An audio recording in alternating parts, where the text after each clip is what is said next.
Statistikalarga qaraganda, yeni yilda o'zgarma, chiniqma deb qasam ichib plan tuzganlarning 92%i ikkinchi oyga bormasdan mag'lub bo'ladigan va voz kechadigan. Nimishqa? Chunki ular ishni plan bilan emas, havas bilan boshladi.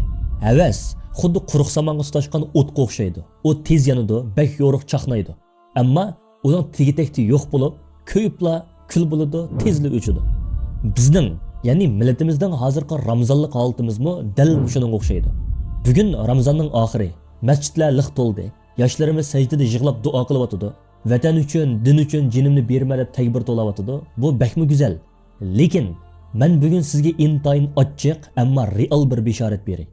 Ramazon tugab, hit o'tib, oran 2 kundan keyin mushu yig'lagan yoshlarning ko'pinchisi yana shu qo'li telefon o'yinlariga, yana shu g'ayvatga, yana shu g'aflatga qaytadi. Yoshlar, aniq bilib oling. Düşman bizning bir oylik Ramazonlik qizg'inligimizdan qilchimi qo'rqmaydi. Düşman har kuni yil bo'yi havo issiq bo'lsin yoki sovuq bo'lsin, hissiyoti yaxshi bo'lsin yoki yo'q bo'lsin, to'xtab qolmay olg'a ilgirlaydigan sovuqqan istiqomatdan qo'rqdi. Bugungi yadroliq savol shu. Siz shu 2-oyda yo'qaydigan 92%lik kishilarning qatorida bo'lamsiz yoki yil bo'yi to'xtamay oylindigan 8% sarxilning qatoridami?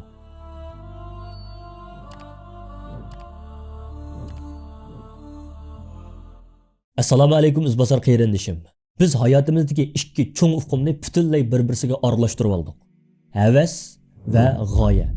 Birinchisi havas bilan yashaydiganlar. Ularning motori hissiyot. Bugun kayfim bek yaxshi, bir par Qur'on o'qib o'tay. Bugun zulmni ko'rib qinim bakli qizib ketdi, bugunla inglizcha 100 so'z yodlayman.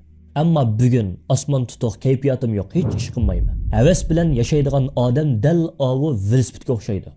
Küçep tipip tursanız mağıdı, çarçap toxtuğan haman yıkılıdı. Eğer yükünü götüremeydi. İkincisi g'oya, yani istiqomat bilan yashaydiganlar. Ularning motori irada va sistemi. Bugün bek charchidim, lekin kundalik vazifamni tamomlamay uxlamayman. Ramazon tugdi, lekin mening haqqoniyat ko'rishim endi boshlandi. Istiqomat bilan yashaydigan odam eg'ir yuk poyizga o'xshaydi. Dastlabda qo'zg'alishi intayin asta, jafoliq bo'lishi mumkin. Ammo bir qitim ritmiga tushib qo'zg'alib olsa, oldığı polat tam çıksımı beçtiqib bösüp ötüdü. Dövlet qurish, millatni uyg'otish 100 metrlik qisqa yugurish emas. O 42 kilometrlik qonliq marafon. Bizga ati o'g'illi partlaydigan tez yoshlar kerak emas.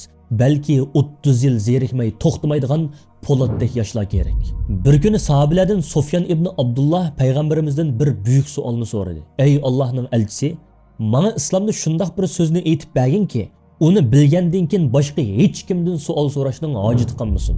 Payg'ambarimiz faqat 2 eg'iz so'z bilan javob berdi. Qul amantu billah thumma istaqim. Ya'ni Allohga ishondim degan, ondan istiqomatda, ya'ni shu yo'lda tuz va to'xtovsiz davomlashuvchi bo'lgan.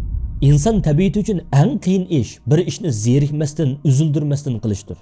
Boshqarish ilmida buni chaqpalak effekti deydi. G'oyat zo'r temir chaqpalakni qo'lingiz bilan ishtiryapsiz deb o'ylang. Dastlabda terlaysiz, oran bir qitim, 2 qitimla aylanadi. Bu jarayonda sizga natija chiqmaydigandek bilinadi. Ammo ritmni buzmay, to'xtamay ishtirsangiz, ma'lum vaqtdan keyin u shunda qo'rqinchli tezlikda aylanishga boshlaydi-ki, uni endi dunyodagi hech qanday kuch to'xtatmaydi. Millatning uyg'onishi va sizning kamolatingizmi dal shunda. Bizning Ramazondan keyingi eng cho'ng xatarimiz biz amdili ishtirib sur'atga kirgizgan chaqpalakni ardim, zerikdim, aram olay deb tashlab qo'yamiz.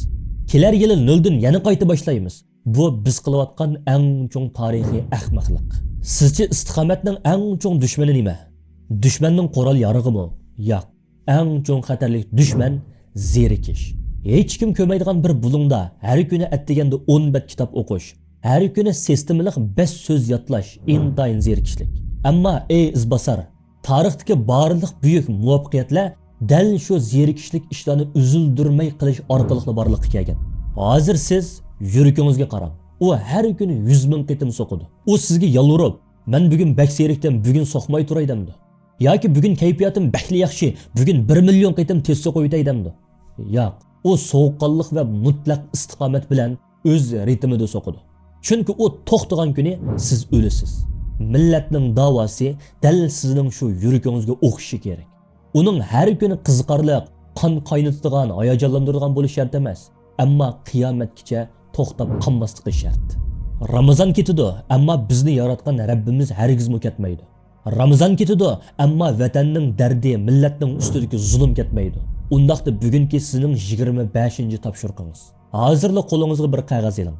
Hayotingizning oxirigacha zeriksingizmi, charchsingizmi, hargiz tark qilmaydigan 3 odatni yozing. Ammo aqlga sig'maydigan cho'ng ishlarni yozmang. Masalan, kunda faqat 2 bet kitob o'qish, kunda $1 sadaqa qilish, bomdodni cho'qim vaqtida o'qish. Eng oxirida bu qog'ozga o'z qo'lingiz bilan imzo qo'yingda, o'zingizga shundoq deng. Bu mening vijdonim bilan tuzgan to'xtamim. Osmon o'rilib tushsimi, men bu uchini hargiz to'xtatmayman. Yoshlar, kimki istiqomat qilsa, cho'qim bir kuni karomat yuz beradi. Chaq balakni hargiz to'xtatib qo'ymang. Havas o'lidi, odat yashaydi. Allohga omonat.